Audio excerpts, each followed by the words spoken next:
Assalamualaikum 3 class, how are you all? Hope you all are doing well. This is our summer pack and we start our summer pack from Urdu.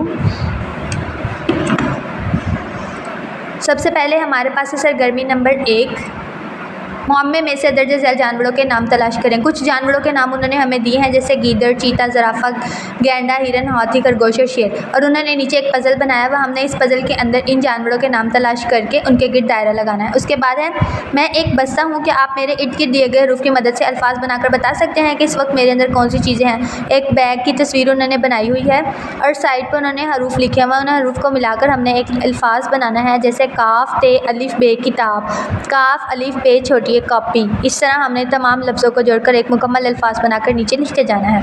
उसके बाद है कोई से 10 इसम लिखें। हमने अपने इर्द गिर्द की चीज़ों में से कोई से इसम ढूंढने हैं और फ़ेल ढूंढने हैं और 10-10 इसम और फ़ेल हमने इनके बॉक्सेस के अंदर लिख देने हैं। उसके बाद पढ़ाए गए असबाक में से कोई से 8 अल्फाज मुंतखब करके उन्हें अपने जुमलों में इस्तेमाल करें।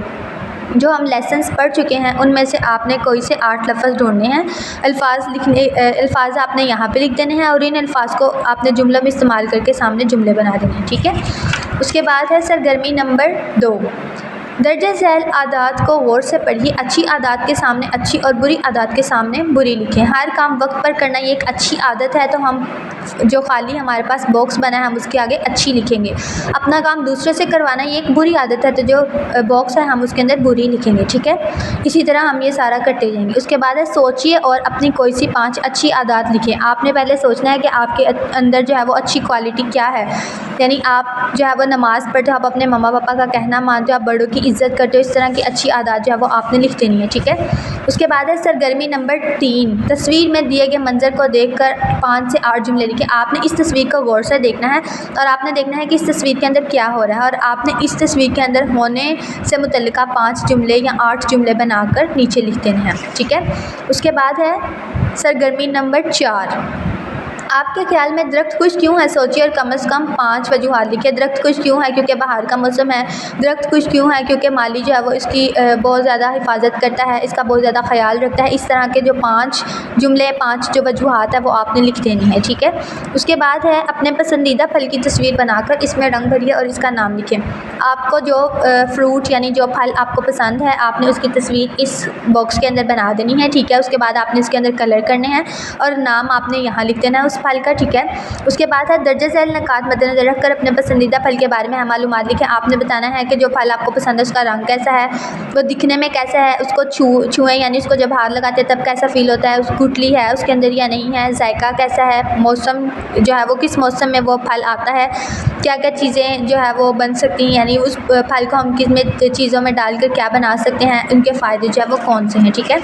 उसके बाद है सरगर्मी नंबर 6, आपके ख्याल में बंदर और मगरमच्छ के दरमियान क्या बातचीत हो रही है? अब एक बंदर और एक मगरमच्छ की जो है वो तस्वीर बनाई गई है और आपने इस तस्वीर को गौर से देखना है और आपने सोचना है कि ये दोनों आपस में क्या बात जो है वो कर रहे होंगे। ठीक है। और आपने नीचे लिख देनी है। उसके बाद है सरगर्मी नंबर 7, नज़म पढ़िए। बरसात की एक नज़म है, आपने उसको पढ़ना है और नज़म को पढ़ने के बाद नज़म के हम अल्फाज आवाज़ जो है वो लिखने हैं। जैसे हम आवाज़ अल्फाज में हम लिख सकते हैं आहट, सनसनाहट, लहलहाने, ठिकाने, ढंग, रंग।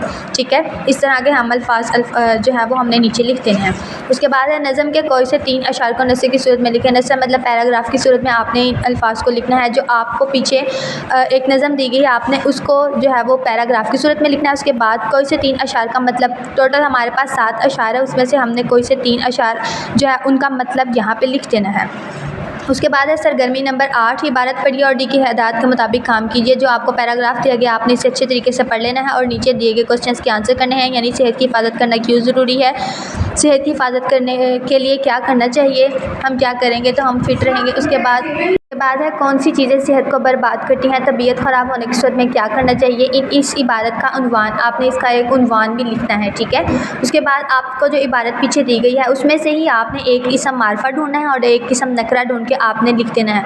उसके बाद आप अपनी सेहत की हिफाजत के लिए क्या करते हैं, यानी आप क्या करेंगे जिसकी वजह से आप बिल्कुल फ़िट रहेंगे, आप जो है वो बीमारियों से बचे रहेंगे, आपने उसके बारे में यहाँ लिख देना है। उसके बाद है इबारत के कोई से 4 मुश्किल अल्फाज के मायने लुगत से देख कर लिखें। आपको जो इबारत पीछे दी गई है आपने उस इबारत में से मुश्किल अल्फाज ढूंढने हैं। ठीक है। मुश्किल अल्फाज को ढूंढकर आपने उनके मायने जो है वो लिख देने हैं। अल्फाज आप यहाँ लिखेंगे, मायने आप यहाँ पे लिखेंगे। ठीक है। इस तरह हमारा जो उर्दू का समर पैक है वो ख़त्म होता है।